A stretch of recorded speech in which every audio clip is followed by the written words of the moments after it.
Hello, I'm Dr. Charlie Dunhill and this is the Hydrogen Bike. We are an interactive energy display running through the Energy Safety Research Institute, ESRI, at Swansea University. So this is the Hydrogen Bike, and we start the display by asking people what they have as an opinion on hydrogen. If they know nothing about hydrogen at all, we give them a yellow token. If they have a positive opinion, we give them a green token. And if they have a negative opinion on hydrogen, we give them a red token. So once they've got their tokens, we can then begin the display. Our participant would jump on the bike and they would donate their energy. So this is me on the bike, pedaling along nicely, and as you can see here, we have our setup. The magic box down the bottom here splits water into hydrogen and oxygen. We literally rip water apart into its constituents, hydrogen and oxygen. The hydrogen comes up bubbling in the red tube, the oxygen comes up bubbling in the blue tube, and we can therefore store the energy. This opens up discussions about storage of energy and the need for wind storage and renewable energies, and how the energy landscape could be changing as we move towards 100% renewables.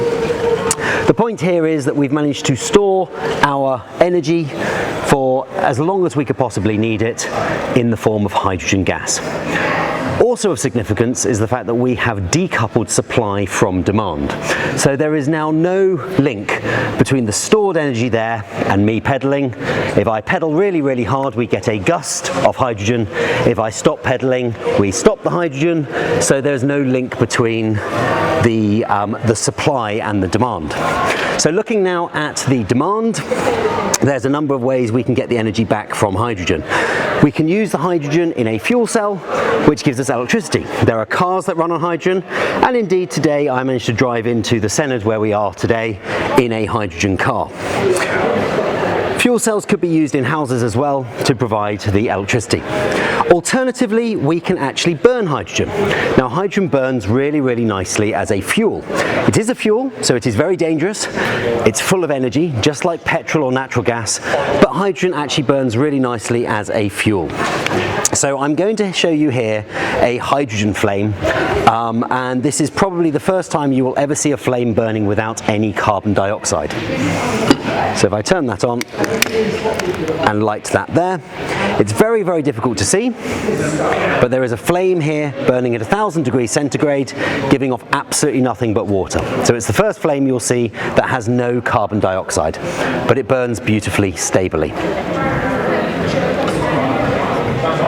The only thing coming off there is water, and you can see the little bit of damp on the end of my finger. Okay, so that concludes the display part, but that brings me back to our tokens.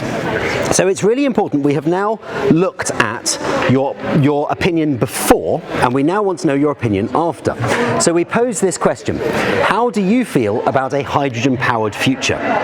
And invite our participants to put their token into the slot that defines how they now feel about hydrogen. So if you like the idea of hydrogen and think it's a really, really good thing and possibly the future of energy, you can go towards the green. If hydrogen scares you, you can go towards the red, and then we can do all the maths and work out the impact to see how people's opinions have changed, because we have the baseline being the three colours that you started with, and now the smileys and the emojis at the end.